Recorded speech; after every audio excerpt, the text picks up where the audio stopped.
Hello students, I am Dr. Vijay Vishwas and today we are going to discuss references of animal kingdom in understanding of animal physiology. बच्चों different kind of topic है exactly NEET के लिए विशेष तौर पे आपके लिए prepare कर रहा हूँ। आपने जब भी चैप्टर फिजियोलॉजी शुरू करते हैं anatomy and physiology in animal kingdom और इन ह्यूमन बॉडी, तो उसमें क्या देखते हो आप कि जब चैप्टर शुरू हो रहा है तो उसके पहले पूरे के पूरे एनिमल किंगडम का रिव्यू है। एग्जैक्टली चाहे आप सर्कुलेशन पढ़ रहे हो, रेस्पिरेशन पढ़ रहे हो या कोई और टॉपिक एक्सक्रीशन पढ़ रहे हो, रिप्रोडक्शन पढ़ रहे हो, कोई भी टॉपिक आप देख रहे होते हैं तो उसमें क्या है कि आपको पहले जो एनिमल किंगडम रेफरेंसेस हैं उन पे जाना पड़ता है। तो यहाँ क्या है कि NEET exam point of view से मैं आपको पूरा एनिमल किंगडम रेफरेंस कराऊंगा फिजियोलॉजी के साथ, एनिमल फिजियोलॉजी के साथ। तो एक तरह की कंपैरेटिव फिजियोलॉजी आप इसको कह सकते हो, वो आपके काम आएगा प्रॉपर। तो यहाँ पे दो हमारे जो एम हैं वो कंप्लीट हो जाते हैं। एक तो आपका रिव्यू किंगडम एनिमेलिया पे हो जाएगा, एज वेल एज दूसरा आपका जो है वो आप कंपेयर कर पाओगे ह्यूमन फिजियोलॉजी के साथ में उसको। तो इंपॉर्टेंट आइडियाज में एनिमल किंगडम के सभी यहां पे कंपेयर करूंगा। तो बात यहां पे दो पैरामीटर्स हम लोगों को लेने होंगे। एक तो हम सिस्टम वाइज जाएंगे और फिर कंपैरिजन पे जाएंगे कि पर्टिकुलर सिस्टम, पर्टिकुलर जो एनिमल ग्रुप है उसके साथ ये किस तरह से रेफर कर रहा है। ठीक है, तो सबसे पहले हम डिस्कस करते हैं फर्स्ट ऑफ ऑल जो बॉडी सिस्टम है, that is nutrition. Animal nutrition में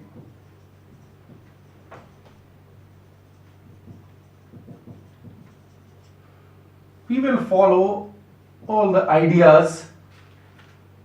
एनिमल न्यूट्रिशन से शुरू करेंगे। तो एनिमल न्यूट्रिशन में आप यहां पे क्या देख रहे हो कि there is a list of animal phyla. Animal phyla में सबसे पहले देखिए पॉरीफेरा से बात करूं, देन नाइडेरिया है, देन प्लेटीहेल्मिन्स है,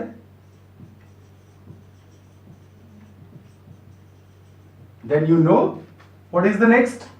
Nematodes, right? Nematoda, then Annelida, then Arthropoda,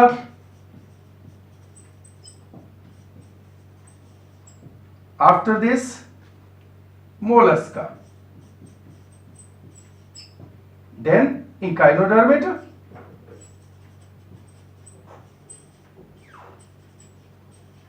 and finally the chordata. There is another also जिसको हेमिकॉर्डेटा भी हम लोग कह दे रहे हैं। ठीक है, एक बीच में और ग्रुप है, इट इज माइनर फाइला।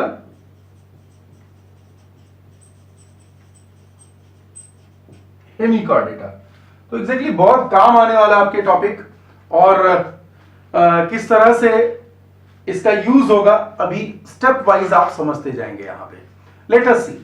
देखिए पॉलीफेरा आप जानते हो कि there are sponges in what kind of mode of nutrition is there. किस तरह के क्वेश्चन यहां पे आ सकते हैं न्यूट्रिशन को लेकर के।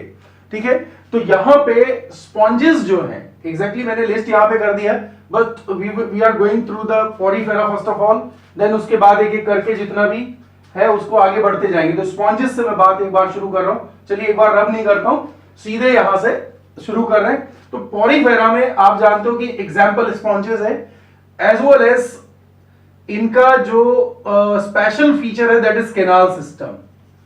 Canal system exactly canal system यहां पे है, और हम जान रहे हैं केनाल सिस्टम का एक बहुत इंपॉर्टेंट आइडिया होता है, there is series of pores, or you can see there are lot of pores in its wall. Diploblastic animals है ये, और यहां पे आप देख रहे हैं कि there are lot of pores in the walls which are called as, जिनको मैं कह देता हूं ऑस्टिया हैं। we call them ostia. Ostia mean they are parallel to mouth, as well as there is only one exit on the top. यहां मैं सभी में अगर ड्रॉ करूं तो ये चलिए इस तरह से हो गया. There is one exit on the top that is called osculum. Exactly. And in inner surface, or you can see in the क्वेनोडर्म, जो लेयर इनसाइड है उसको क्वेनोडर्म कहा जा रहा है. आप लोगों ने पढ़ा हुआ है. Why it is called choanoderm? Because of choanocyte. Choanocytes inside.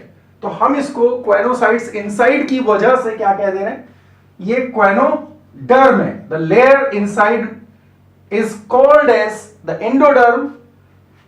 It is referred as here, क्या बोलोगे इसको,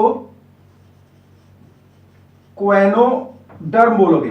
बच्चों कई तरह के क्वेश्चन आपके स्टेप वाइज यहीं से सॉल्व होने शुरू हो जाते हैं, जो एक एक नंबर एक एक जो क्वेश्चन है, जैसे वेयर दीज क्वेनोसाइट्स अकर, तो एक इजी सा क्वेश्चन है इस ग्रुप का, बट यहां क्लियर हो गया. मैं डाइजेस्टिव सिस्टम की बात कर रहा हूं, यहां पे पॉलीफेरा के अंदर सबसे पहले डाइजेस्टिव सिस्टम को रेफर करूंगा, तो कर रहा हूं यहां पे. तो ऑस्टिया जो है, यहां से वाटर की एंट्री हो रही है along with food and oxygen, ये लेके आ रहा है, और ऊपर ऑस्कुलम से वो वाटर बाहर जा रहा है. तो it is entering through the walls and exiting through the osculum. तो ये जो सिस्टम है ना, this is called canal system. And ये केनाल सिस्टम के अंदर वाटर का flow, it is maintained by the choanocytes. They are special flagellated cells and they are responsible for the flow of this water current across this canal system, as well as it also trap the food particles which are flowing through this water current. The water current entering through these ostia is called as incurrent flow. This is called incurrent flow. Incurrent flow. ठीक है. तो incurrent flow के साथ आपसे पूछा जाता है कौन कौन सी चीजें इसके साथ अंदर जा रही हैं, इनसाइड मूव कर रही हैं. ये सेंट्रल कैविटी है, यहां पे इसको हम कह रहे हैं स्पंजोसील. This is spongocoel. तो स्पंजोसील के अंदर क्या क्या यहां से पहुंच रहा है, तो पहुंच रहा है बेटा food and O2. And whenever it is coming out through the osculum, this wall, this flow, exit flow or flow outside is called as excurrent flow. Excurrent flow. कई सारे आइडियाज यहां पे क्लियर हो गए. इनकरेंट फ्लो है food और ऑक्सीजन, ये इंपॉर्टेंट क्वेश्चन है. And whenever the food is coming out, the current is coming out through the osculum. Osculum can be referred as anus. It is, I mean, hypothetical, you can say this is hypothetical anus, but exactly it is, I mean, hypothetical भी क्या कहूँ, ये कह सकते हो कि उसके parallel ये वर्क कर रहा है, like it is working as anus. Ostia are, they are many mouth. तो इससे रिलेटेड एक क्वेश्चन भी है, अभी बताऊंगा मैं आपको.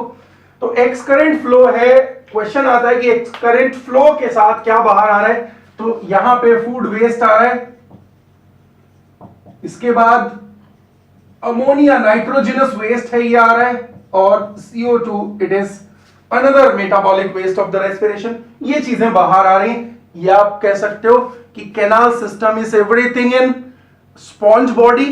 तो यहां रेफरेंस हुआ Porifera include sponges, they have canal system, and canal system is serving for digestion as well as excretion as well as respiration also. तो रेस्पिरेशन वाले बात में जब मैं जाऊंगा तो आप समझ जाओगे कि ये बात ऑलरेडी हो चुकी है.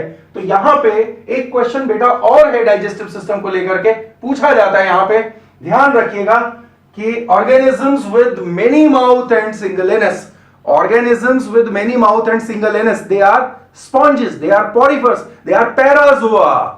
Exactly, sponges are included in a group that is parazoa. Okay, so they who don't have any kind of tissue organization, they have cell organizations only, cell aggregated level of organization, they are parazoa. तो ये Parazoa है, Parazoa के बाद Metazoa की शुरुआत होती है, Cnidaria group है मेटाजोआ, ठीक है। उसी के साथ टीनोफोरा आगे आ जाता है, टीनोफोरा हमने यहाँ पे लिखा नहीं है, दैट इज एक यहाँ पे मीडियोकर ग्रुप है, बीच में है और माइनर फाइलम है, ठीक है। तो नाइडेरिया और टीनोफोरा दे आर मेटाजोआ। उसके बाद यहां पे आपको जो है आगे जो लेवल्स दिखेंगे वो यू मेटाजोन्स आ जाते हैं जब ऑर्गन सिस्टम लेवल दिखने लगता है, ठीक है। तो वो चीज भी है पैरेलल, कई चीजें समझने की, यहाँ पे कई डायमेंशंस को समझ सकते हो आप। तो क्वेश्चन ये था, many mouth and single anus they are sponges, और स्पॉन्जेस यहाँ पे रोल प्ले कर रही हैं डाइजेशन के लिए कैनाल सिस्टम के साथ, एज वेल एज यहां पे जो इंपॉर्टेंट सेल्स हैं they are involve with the current of flow of water, as well as they are absorbing food from that flow. तो वो है क्वेनोसाइट्स, ठीक है। इनको कॉलर सेल्स भी कहा जा रहा है, कभी कभी कॉलर सेल्स आप इनको रेफर कर रहे हैं, ठीक है। तो this was the idea in sponges for the digestion. अब एक क्वेश्चन और है कि डाइजेशन इंटरसेल्यूलर होगा या इंट्रासेल्यूलर होगा। Exactly you don't see any kind of digestive system here. तो आप क्या देख रहे हो कि फूड आया कैनाल सिस्टम में, पार्टिकल्स को सेल ने ट्रैप किया, तो डोंट ट्राई टू क्रैम, समझ लीजिए फूड को ट्रैप कर लिया वहां से, और ट्रैप करने के बाद फूड चला गया है सेल्स के अंदर, ठीक है। फूड सेल्स के अंदर चला गया है, और सेल्स के अंदर क्या होगा, सेल्स के अंदर होंगे वहां पे फूड वैक्यूल्स, फूड वैक्यूल के अंदर फूड का डाइजेशन हो रहा है। तो this is a kind of, और this is the digestion which is called intracellular, cell के अंदर डाइजेशन हो रहा है, ठीक है। तो here this is called intracellular digestion. Sponges में डाइजेशन का लेवल है इंट्रा सेल्यूलर डाइजेशन। तो यहां मैं रिपीट करता हूं कुछ इंपॉर्टेंट बातें जो आपके नोट करने लायक हैं, और यकीन मानिए कि ये टॉपिक आपका सबसे इंपॉर्टेंट टॉपिक होने जा रहा है ज़ूलॉजी का। इसके पहले मैंने क्लासिफिकेशन आइडियाज पे बात की थी, वो भी अपने आप में बहुत इंपॉर्टेंट बातें थी। यहां पे मैं आपको बता रहा हूं, यहां पे क्या बता रहा हूं कि कुछ इंपॉर्टेंट आइडियाज आए स्पॉन्जेस में, तो आपको याद रखना है क्वेनोसाइट्स के साथ canal system, incurrent flow and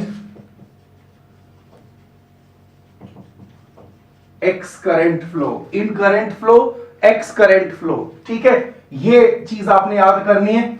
incurrent flow के साथ क्या क्या अंदर जा रहा था, फूड प्लस O2 जा रहा था, एंड हियर क्या क्या देख रहे हो, food waste plus CO2 plus NH3 बाहर आ रहा है ना।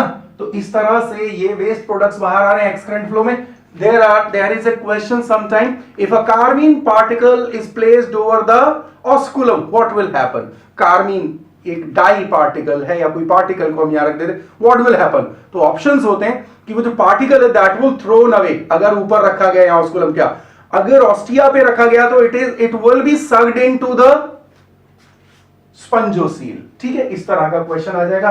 तो आपने canal system, choanocyte, incurrent flow, intra cellular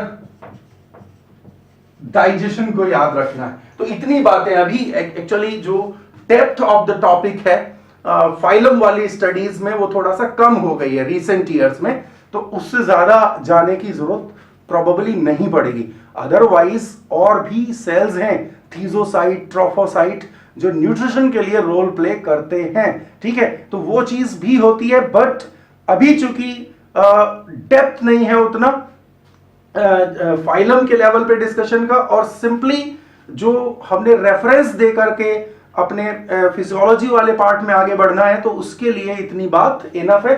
यहां फाइलम को भी थोड़ा सा हमने टच किया। तो ठीक है बच्चों, पोरीफेरा आपके समझ आया। द नाइडेरिया की बात करूं तो दे आर वेरी यूनिक, और इस एनिमल वर्ल्ड के सबसे पहली पॉइजनस जो क्रीचर्स हैं वो यहां आपको दिखाई दे जाती हैं।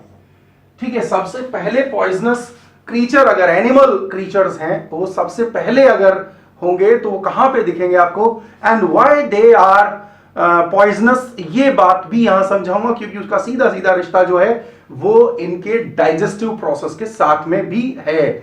शिकार करने की जो प्रवृत्ति है, चली शिकार इनके पास खुद ही चल के आता है और टकरा जाता है और उसके बाद उसकी क्या हालत होती है, पैरालाइज होगा और जो प्रीडेटर है यहां पे वो इसको एब्जॉर्ब कर ले, खा लेगा, है ना, इंजेस्ट कर लेगा। तो यहां पे मैं बात कर रहा हूं नाइडेरिया की, तो नाइडेरिया का नाम आते ही हम पुराने एक टर्म पे जाते हैं, सीलेंट्रेटा। ठीक है, सीलेंट्रेटा को आप जानते हो, सीलेंट्रेटा जो है इसका नाम आते ही आपको हाइड्रा याद आ जाता है, आपको जेलीफिशेस याद आ जाते हैं, ऑरेलिया। ठीक है, इसके अलावा आपको जो है सी एनिमोन्स याद आ जाते हैं, जिसमें बायोलॉजिकल नेम देखो तो अडम्सिया। ठीक है, ये चीजें आपको याद आ जाती है।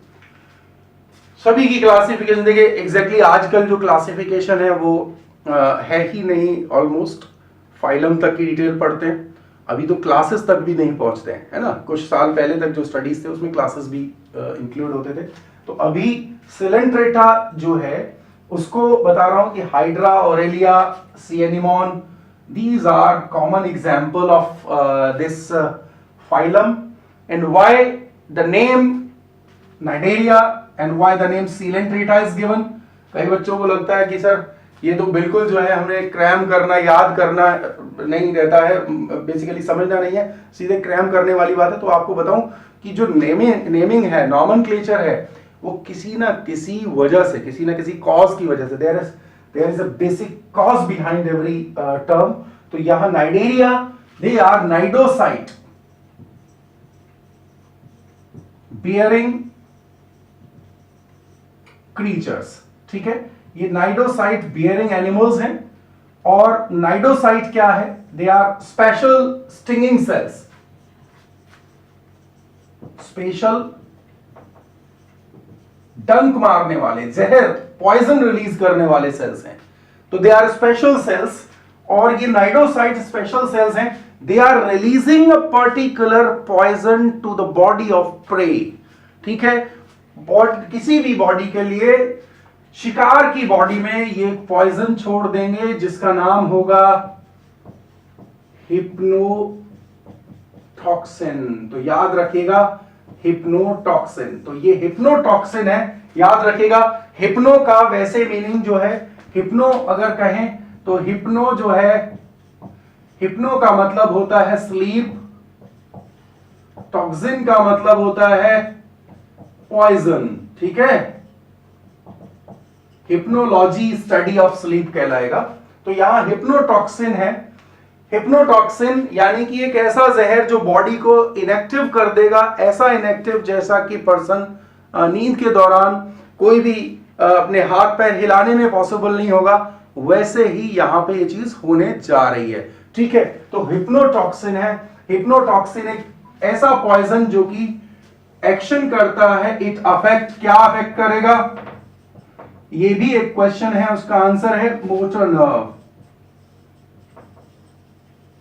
बेटा, जो नर्व्स हमारे सेंट्रल नर्वस सिस्टम से, यानी कि हमारे स्पाइन से बाहर आ रहे हैं, सेंट्रल नर्वस सिस्टम से बाहर आ रहे हैं और मसल्स तक जा रहे हैं बेसिकली, तो जो हमारे स्केलेटल मसल्स पर्टिकुलरली जो है, वो सारे के सारे यहां से अफेक्ट हो जाने हैं। सबसे पहले आपको जब ये अफेक्ट होगा इस पॉइजन का, तो वो जो ऑर्गेनिज्म है वो हिलना डुलना बंद कर देगा, और इसी चीज का फायदा नाइडेरियंस उठाते हैं और अपने शिकार को इंगल्फ कर लेते हैं, उनको इजी हो जाता है। ठीक है, तो पॉइजन का यूज डाइजेस्टिव सिस्टम में, न्यूट्रिशन में बहुत सारी जगहों पे आपको मिलेगा। आप लोग स्नेक्स में भी देखोगे इस तरह की चीजें हो रही हैं, तो वो फर्दर जब आएगा तो बात करेंगे। तो जो हिप्नोटॉक्सिन है, that will help to paralyse the prey, शिकार को पैरालाइज कर देंगे और उसके बाद उसको एंगल्फ कर लेंगे। तो जितने भी नाइडेरियंस हैं वो ये काम करते हैं एग्जैक्टली यहाँ पे एक सेल है पर्टिकुलर जिसको स्पेशल स्टिंगिंग सेल्स हैं, जिनको नाइडोसाइट कहा है। और आप देख रहे हो कि नाइडोसाइट बियरिंग जूइड्स, और बिकॉज प्रिमिटिवली दे आर एनिमल्स तो इनको जूइड भी कहा जा रहा है। पर्टिकुलर जो इनकी बॉडी होती है उनको जूइड कहा जाता है। तो ये नाइडोसाइट इसलिए हैं। And then why they are called Coelenterata? Exactly if you cut the body longitudinal section, आप एलएस ऑफ बॉडी देख रहे हो, हाइड्रा को मैं यहां पे शो कर रहा हूं, कट कर रहा हूं, and you can see there is a cavity inside. This is coelenteron या gastrovascular cavity. This cavity is सीलेंट्रॉन,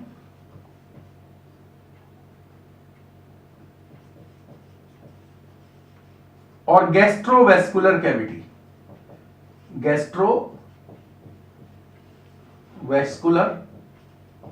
cavity. Exactly ये जो गैस्ट्रोवेस्कुलर कैविटी या सीलेंट्रॉन है, सीलोम प्लस एंट्रॉन। सीलोम यानी कि the cavity acting as body cavity, as well as enteron मतलब digestive system. तो ये डाइजेस्टिव सिस्टम का काम करेगी, मतलब आप समझिए it will acting as gut and body cavity, समझो। और जब मैं गैस्ट्रोवेस्कुलर कैविटी कह रहा हूं, कुछ लोग इसको गैस्ट्रोवेस्कुलर कैविटी कह रहे हैं, तो गैस्ट्रो का मतलब यहां पे गट है, गैस्ट्रो का मतलब गट है, वेस्कुलर का मतलब सर्कुलेटरी सिस्टम है, ठीक है, और कैविटी मतलब बॉडी कैविटी है ही, ठीक है। तो exactly what functions are very mean, कितने टाइप के फंक्शंस यहां पे हैं?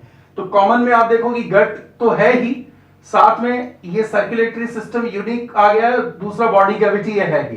तो इस तरह से कुल देखा जाए तो ये cavity there it is performing three basic functions: the function of digestive system, the function of circulatory system and the function of body cavity, ठीक है। This is also very important idea, तो इसको भी नोट रखिएगा। तो here it is a cavity जिसके ऊपर एक माउथ है, यहां पे माउथ एक ट्रायंगुलर पोजीशन पे है, that is called hypostome, hypostome, ठीक है। तो फूड यहीं से अंदर आएगा और यहीं से बाहर वेस्ट जाएगा। This kind of body plan is referred as blind sac body plan. This is one answer of another question, ठीक है। तो किस टाइप का बॉडी प्लान यहां पे दिख रहा है? तो this is blind sac body plan. तो सीलेंट्रॉन की वजह से they are called Coelenterata. Cnidaria, cnidocyte की वजह से they are called Cnidaria. As well as Cnidaria they are releasing hypnotoxin through their special cell, that is these cells are called, ये charge तरह की सेल्स होती हैं, चार्ज टाइप ऑफ सेल्स हैं which have poison inside, और इनका special structure होगा जहां पे एक नाइडोसिल करके उसको जैसे ही प्रीडेटर जो प्रे है वो आके हिट करेगा तो पॉइजन का हिट उसको जो है पूरा तेजी से लगेगा। तो you can see this structure is given in your NCERT book also. तो दिस इज लाइक, ये इस तरह से है, ये यहाँ पे नाइडोसिल है और एक चार्ज सेल इस तरह से कवर्ड होती है, बंद होती है, एंड देयर इज ये यहाँ पे विप होता है, विप जिसके ऊपर पॉइजन लगा हुआ है। जैसे ही आप इसको खोलोगे, जैसे ही इसको इस नाइडोसिल को आकर के कोई भी प्रीडेटर, कोई भी प्रे आके यहां पे टच करेगा, जैसे डेफनिया या साइक्लोप्स जो कि बहुत स्मॉलर काइंड ऑफ क्रस्टेशियंस हैं, हाइड्रा को बहुत पसंद आते हैं, तो ये यहां पे आके अटैच होंगे, मतलब टच करेंगे तो ये यहां से विप बाहर निकलेगा और इसको हिट कर देगा। आपने बचपन में खिलौना देखा होगा जो बॉक्स के अंदर और एक स्प्रिंग के ऊपर ऐसे मुक्का टाइप का कोई जो है वो लगे रहता है, जैसे ही आप बॉक्स खोलोगे तो ये it comes out and hit your nose, इस तरह से। तो कुछ इसी तरह की चीज यहाँ पे नाइडोसिल एक मैकेनो रिसेप्टर होगा और यहां से पॉइजन जो है वो विप के ऊपर, एक हंटर टाइप की चीज है, तो वो स्प्रिंग एक्शन के थ्रू बाहर आएगा। एक बार में ये सेल यूज हो जाएगा, दोबारा रिचार्ज इस तरह नहीं होगा, तो नए सेल्स उसकी जगह यूज होंगे। अभी क्या है कि ये माइक्रोस्कोपिक है, कोई बहुत खुली आपको ओपन आई से, नेकेड आई से दिखते नहीं है, ठीक है। तो पॉइजन हिप्नोटॉक्सिन है, हिप्नोटॉक्सिन का यूज कर रहे हैं शिकार करने के लिए। पहले एनिमल क्रीचर्स हैं जो कि अपने शिकार को मारने के लिए पॉइजन का यूज कर रहे हैं, ठीक है। हाईएस्ट लेवल पे आप स्नेक्स को देखोगे। तो ये चीज है, यहां पे समझ आ गई आपको। तो याद करने वाली बातें नाइडेरिया के केस में क्या क्या है वो यहां पे बता दूं। नाइडेरिया के केस में आप नाइडोसिल याद रखोगे, नाइडोसाइट्स याद रखोगे, और आप ये देखोगे यहां पे नाइडोसाइट्स हैं, हिप्नोटॉक्सिन है, हिप्नोटॉक्सिन इंपॉर्टेंट चीज थी। न्यूट्रिशन के बारे में बहुत इंपॉर्टेंट क्वेश्चन याद करना, ये आ भी सकता है और कोई बड़ी बात नहीं कि अगर आपसे पूछ लिया जाए तो। The digestion happens in 2 phases। Digestion will be in 2 phases। जो पहला फेज है एग्जैक्टली क्या हुआ, the food will come into the coelenteron और गैस्ट्रोवेस्कुलर कैविटी, इसको क्रशिंग हो जाएगी मैकेनिकल मूवमेंट्स के साथ, ठीक है। तो जो उसकी बॉडी वॉल्स हैं they will contract and food will be crushed, food crush हो जाएगा तो it will be broken into smaller particles. This is the first phase which is extracellular, intercellular phase. This is intercellular phase. Then number 2 it is extracellular के बाद है intracellular, ठीक है। और इसको ये सेल के अंदर होगा, ठीक है। एक्स्ट्रा को बाहर भी बोल देते हैं और another words it is used as intercellular, cell के बाहर हो रहा है। As well as second phase जो है, जब smaller particles they will be taken up by the digestive cells of endoderm, जो उसकी गैस्ट्रोडर्म है, जो उसकी डाइजेस्टिव सिस्टम की वॉल है या उसकी सिलेंट्रॉन की वॉल है, वहां पे ये अंदर ले लिए जाएंगे। फूड का सेकंड फेज ये होगा। This is one of the most important question जो आजकल के पूछे जाए क्वेश्चंस में काफी मतलब पूछ लिया जाता है, ट्रेंडिंग टाइप का क्वेश्चन है। तो याद रखिएगा digestion is in 2 phases। Number 1 phase, क्योंकि ये यूनिक सी बात है इसलिए ये डिफरेंट क्वेश्चन पूछे जाने की रेंज में है, ठीक है। तो आप इसको समझ लीजिएगा। नाइडोसाइट्स बता चुका, हिप्नोटॉक्सिन बता चुका। हिप्नोटॉक्सिन मोटर नर्व्स को एक्ट करता है, ये पैरालाइज कर देगा। और हाइड्रा का फेवरेट फूड क्या है, ये कभी कभी पहले पूछा जाता था क्वेश्चन जब हाइड्रा सिलेबस में हुआ करता था। तो अभी वैसे ही समझ लीजिए कि हाइड्रा बेसिकली किन चीजों को खा रहा है। तो हाइड्रा जो है वो डेफनिया एंड साइक्लॉप्स जैसे जो वाटर फ्लीज है उनको खा रहा होता है। जेलीफिशेस देखिए ह्यूमंस के लिए भी बहुत बड़ा डेंजर होते हैं। जब कई बार समुद्र में लोग नहाने जाते हैं तो जेलीफिशेस के अगर संपर्क में आ गए वो दे डोंट फॉलो ह्यूमंस। कोई भी नाइडेरिया जो है वो ह्यूमन को फॉलो नहीं करता, चाहे हाइड्रा हो या कोई और दूसरा। तो होता क्या है कि ये जो केसेस हैं ये सीधे सीधे जब हम इनके टच में आ जाते हैं तो वो ये जब टच में आने के बाद सेल्स के अटैक में आ जाएंगे। तो यहां पे आप देखिएगा कई बार ऐसा होता है कि ह्यूमंस के ऊपर जो जेलीफिशेस हैं उनके अटैक्स हो जाते हैं, या यूं कहें ह्यूमन बीइंग्स उनके एरिया में चले जाते हैं तो ये टच में आने पे हिप्नोटॉक्सिन का शिकार हो जाते हैं। और उस कंडीशन में जो फेस करेगा पर्सन वो एक तरह का एनाफाइलेटिक शॉक होगा और उसमें जान भी जा सकती है। ब्लड वेसल्स वाइड हो जाते हैं और इस तरह एक प्रॉब्लम आती है ब्लड वेसल्स वाइड होने की कंडीशन में कि ब्लड प्रेशर घट जाएगा और इंपॉर्टेंट ऑर्गन्स तक ब्लड की सप्लाई चली जाती है, ठीक है। तो ऐसे केसेस में जो है बड़ी डिफिकल्टी होती है और लाइफ सेविंग ड्रग्स का इस्तेमाल करना। और कभी कभी ये भी पूछते हैं कि ऐसे केसेस में, ये आगे नर्वस सिस्टम से रिलेटेड बात हो गई, तो ऐसे केसेस में अगर एनाफाइलेटिक शॉक्स हैं जैसे हनी बीज का स्टिंग हो गया या इस एनिमल का स्टिंग हो गया तो उसमें क्या किया जाए। तो यहाँ पे हार्मोन है कॉर्टिसोल, ये लाइफ सेविंग ड्रग के तौर पे दिया जाता है। इंस्टेंटली वो हमारे ब्लड वेसल्स की नर्विंग करा देगा, ठीक है। और वो किसके बेस पर होगी, हिस्टामीन के बेस पे होती है। हिस्टामीन रिलीज करवा देगा बॉडी में, उससे जो है आपकी जान बच जाती, ब्लड प्रेशर एकदम से नॉर्मल की तरफ हो जाता है। तो ये एडिशनल इनपुट यहाँ पे था। Now next case is platyhelminth. तो हाउ द प्लेटीहेल्मिंथ, यहां भी इंपॉर्टेंट क्वेश्चन क्या होगा उस पर बात करूंगा। Platyhelminths are those which are flat animals dorsoventrally compressed, मतलब रोटी जैसा है बिल्कुल उस तरह से, या लीफ जैसा आप कहिए, डॉर्सोवेंट्रली कंप्रेस्ड, जिसकी dorsal surface ventral surface compressed है। तो बॉडी बिल्कुल ऐसे है फ्लैट।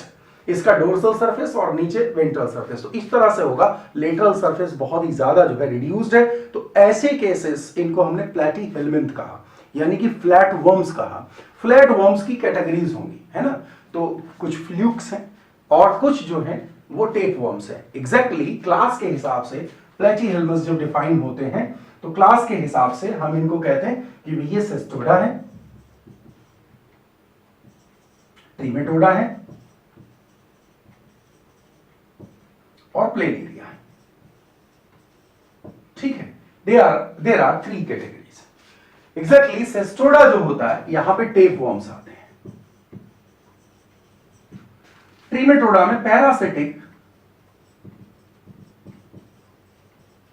फ्लूक्स आते हैं और प्लेनेरिया में फ्री लिविंग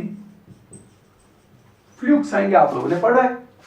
ठीक है, तो tapeworms they are ribbon shaped, ribbon जैसे हैं। और एग्जांपल के तौर पे Taenia solium, Taenia saginata, Echinococcus, granulosus, these are the cases जो कॉमन डिस्कशन के केस हैं। टीनिया सोलियम जो है दैट इज उसको आप क्या कहते हो, टीनिया सोलियम को कहते हो आप लोग pork tapeworm. Taenia saginata that is beef tapeworm, काफी बड़ा है, 10 मीटर तक जाएगा। 3 to 5 मीटर जो है वो पॉर्क टेपवर्म जाएगा, है ना। इस ग्रुप में पढ़ते हैं हम लोग इनके इकोनॉमिक इंपॉर्टेंस और डिटेल पे भी काफी बात आती है। इनके लाइफ साइकिल्स पे क्वेश्चंस आते हैं, डिजीजेस में भी हम लोग इस पे जाते हैं तो पढ़ते हैं वहां पे। पैरासिटिक फ्लूक्स क्या है, इनको ट्रिमेटोड्स कहा गया। और ये ट्रिमेटोडा क्लास जो है वो हमारी बॉडी में या किसी दूसरे एनिमल्स की बॉडी में अपनी लाइफ को कंप्लीट कर रही होती है। एग्जैक्टली इसमें भी होस्ट की जरूरत पड़ती है, प्राइमरी सेकेंडरी। ठीक है, काफी ऐसे हैं जो सिंगल होस्ट पे भी अपना काम चलाएंगे, मोनोजेनेटिक पैरासाइट उनको कह देंगे। यहां पे ये डाइजेनेटिक जो केसेस हैं वो 2 होस्ट के ऊपर चलते हैं। नॉर्मली इनका एक होस्ट जो है, जो प्राइमरी होस्ट है वो स्नेल हुआ करता है और सेकेंडरी होस्ट में कोई वर्टिब्रेट होता है। तो ये तो चलो इनके लाइफ साइकिल की बातें। दूसरा, फ्री लिविंग केसेस में वहां कोई पैरासिटिक केस नहीं है, ये सीधे सीधे पानी के अंदर अपना जो है लाइफ स्टाइल जो है, लाइफ स्पैन जो है वो उनका कंप्लीट होता है। तो एग्जांपल के तौर पे यहाँ पे ड्यूजीसिया आता है, जिसको आप जानते हो कि वेरी हाई रीजनरेशन पावर के तौर पे। ठीक है, तो हाई रीजनरेशन वाला वो ड्यूजीसिया यहाँ पे एग्जांपल है, ड्यूजीसिया। और यहाँ पे इसको प्लेनेरिया भी कहा जाए, प्लेनेरिया को कई बार हम क्लास के तौर पे भी यूज कर रहे हैं। यहां पे पैरासिटिक जो फ्लूक्स हैं इसमें आप देख रहे हो फेशियोला, है ना, लिवर फ्लूक बड़ा कॉमन एग्जांपल है, वो शीप के बाइल डक्ट में मिलेगा आपको। यहां टेपवर्म्स में टीनिया है ना, Taenia solium, Taenia saginata and Echinococcus. Echinococcus is dog tapeworm, very small, smallest 3 to 5 mm का होगा। ये क्वेश्चन भी आता है, एग्जाम्पल से लेकर के बात करो। तो बात करो यहाँ पे डाइजेशन की बच्चों। डाइजेशन के देयर आर 2 आइडियाज। देखो बात ये है कि यहां एग्जैक्टली इन दीज केसेस कुछ क्वेश्चन का पैरामीटर अलग होगा। देखिए सिस्टोड्स यानी कि tapeworms they don't have digestive system, है ना। यहां पे नो गट, कोई डाइजेशन नहीं है। यहां पे क्या है, इनकम्प्लीट गट, है ना। इस केस में भी इनकम्प्लीट गट है, डाइजेस्टिव सिस्टम इनकम्प्लीट है। और शेप जो है, जो दूसरे वाले केसेस है इनका शेप लीफ जैसा होता है। तो एग्जैक्टली मैं कहूं तो टेपवर्म के अंदर कोई गट नहीं है, लेकिन मैं फैशोला हिपैटिका को देखूं तो you will see here it is inverted Y shape gut, उल्टे वाई जैसा है ना। And here it is a sucker, sucker के बीच में यहां पे माउथ है, सकर के बीच में यहां पे माउथ है। फूड यहीं से जाएगा, फूड यहीं से वापस आएगा, बाहर निकलेगा। ये एक बड़ी इंपॉर्टेंट बात है, समझ में आ रही। तो यहां this is what kind of digestive system it is, this is the digestive system जिसको हम कहेंगे कि ये डाइजेस्टिव सिस्टम इनकम्प्लीट है। This is incomplete gut. उधर वहां आप देख रहे थे हाइड्रा में भी इनकम्प्लीट गट है।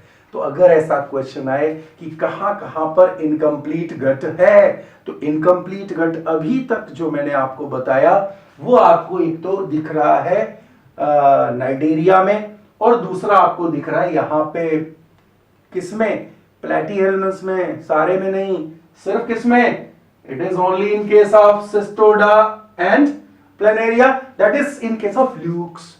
प्लैटीहेल्मस के जो फ्लूक्स हैं वहां पे होगा, इंपॉर्टेंट बात है। इसके बाद digestive system is absent in the tapeworms. Why it is absent in tapeworms, ये बड़ी इंपॉर्टेंट बात हो जाती है यहां पे। तो because they live inside the gut of their host, अपने होस्ट के गट के अंदर मिलते हैं, यानी कि they live directly into a kitchen where every day digested food is available. Digestive system में है, आप जो खा रहे हैं वो डाइजेस्ट होकर के आपके गट में मौजूद है।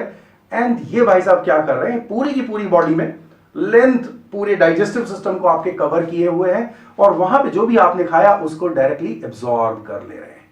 तो यहां पे आपको एक बहुत शानदार बात पता लगेगी कि क्या हो रहा है एक होलोजोइक न्यूट्रिशन के दायरे में।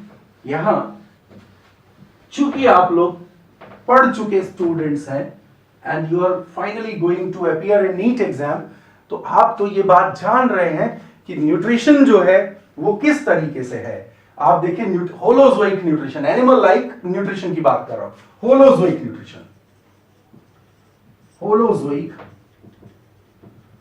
न्यूट्रिशन की बात कर रहा हूं बच्चे।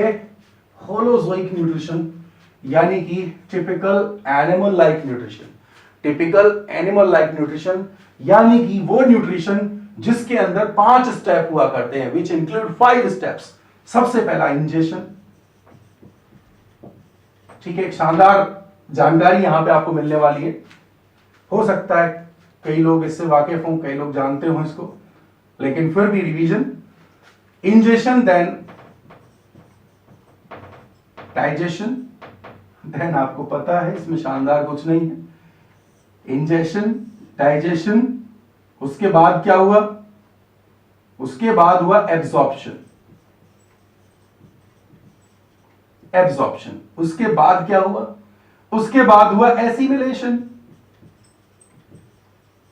अरे भाई उसके बाद क्या हुआ, उसके बाद हुआ egestion. Egestion is the final step of a complete holozoic nutrition. And now you will से कि सर इसमें शानदार क्या है। इसमें तो कुछ शानदार नहीं है, तो कॉमन बात है, ये तो हमें पता है। अब बताता हूं वो जो काम की बात है। Now come to this animal Taenia solium. तो इट लुक लाइक दिस, ये पूरा इट इज अ टेपवर्म, पूरी डाइजेस्टिव सिस्टम को कवर किए हुए है, और पूरे इसकी बॉडी में स्यूडो सेगमेंटेशन है, और and its body is very protected from the digestive juices which are present in the digestive tract. ये खुद डाइजेस्ट नहीं हो जाता। क्यों नहीं हो जाता? क्योंकि इसकी बॉडी के चारों तरफ रेजिस्टेंट क्यूटिकल मौजूद है।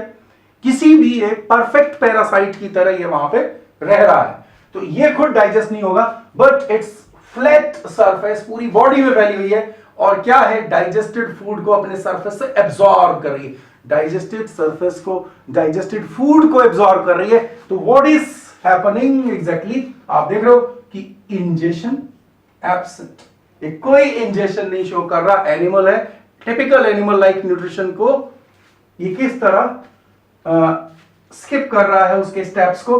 तो इंजेशन भी नहीं है, ना ही इसने कोई डाइजेशन किया, इसने तो किया एब्जॉर्प्शन, इसने किया assimilation, and there is no egestion also, कोई इजेशन भी नहीं हुआ। ये है वो शानदार जानकारी। और इस तरह का nutrition where only 2 steps are followed, absorption and assimilation, सिर्फ 2 स्टेप फॉलो कर रहे हैं। शानदार पैरासाइट है, बहुत अच्छा पैरासाइट, और एक मैं कहूंगा कि आइडियल पैरासाइट है, जो कि होस्ट के थ्रू जनरेट किए हुए पूरे रिसोर्स का पूरे तरीके से इस्तेमाल कर रहा, कोई एक चीज बेकार नहीं जाने दे रहा, अपने आप कोई काम नहीं कर रहा। There is a very least movement और no movement, you will say, इसके शरीर में कोई हरकत खास नहीं है, और हरकत नहीं है, ये बिल्कुल ऐसा लगेगा कि आपको कि बिल्कुल इसका दम निकला हुआ है, जान गई हुई है, मूव नहीं करता है बिल्कुल, ठीक है। Normally it don't move.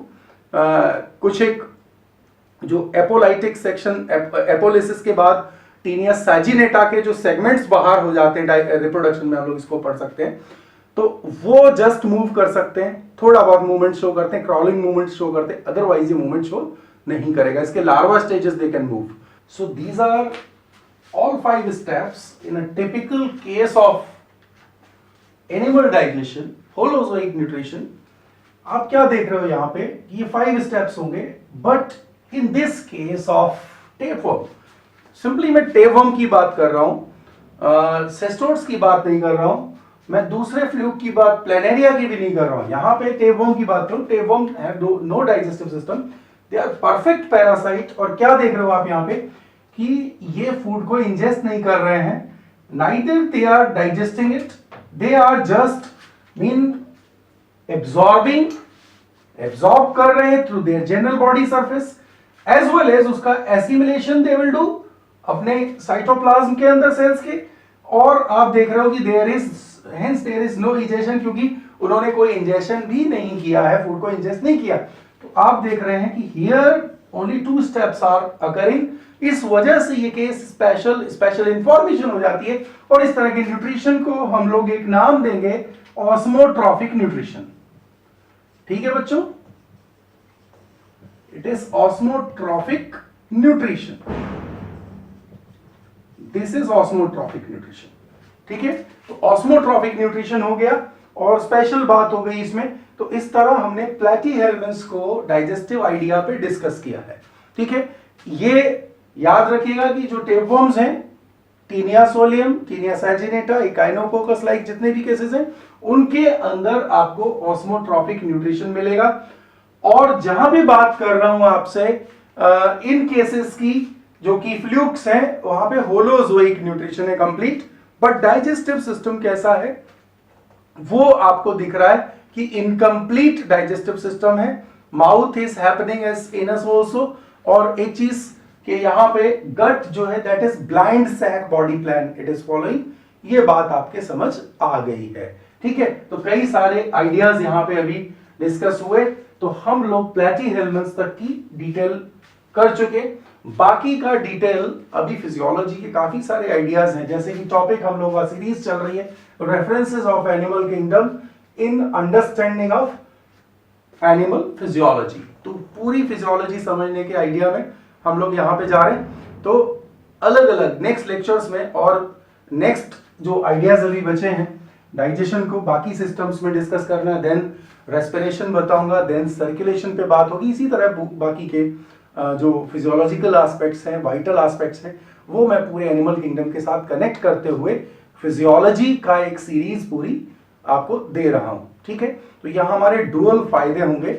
एक तो मुझे रिव्यू मिल जा रहा है पूरे एनिमल किंगडम के आइडिया का, और दूसरा मैं फिजियोलॉजी में उसको समझ पा रहा हूं कि किस तरह से बॉडी की फिजियोलॉजी जो है वो इवोल्यूशनरी आइडिया के साथ साथ आगे बढ़ी है, ह्यूमन सिस्टम्स तक आई है। ठीक है, नॉर्मली हम लोगों ने जो पढ़ा होता है human digestive system, human respiratory system, human physiology को बहुत अच्छे से समझा होता है। बट रेफरेंसेस के आइडिया पे काफी सारे क्वेश्चंस जो है, क्योंकि फर्स्ट सेक्शन ऑफ फिजियोलॉजी हमारा वही है, वहीं से शुरू करते हैं हम लोग, और क्वेश्चंस स्किप हो जाते हैं। तो स्किप ना हो उसके लिए स्पेशल ये जो लेक्चर सीरीज है वो हम लोग यहाँ पे कर रहे हैं। ठीक है, तो अगले लेक्चर में वापस आपके साथ मिलूंगा, और ये जो डिटेल्स यहाँ पे डिस्कस हुए हैं, आई होप कि आप इनको नोट करके समझ लोगे एक बार, और एग्जाम में इसका मैक्सिमम जो फायदा है वो आप उठाएंगे।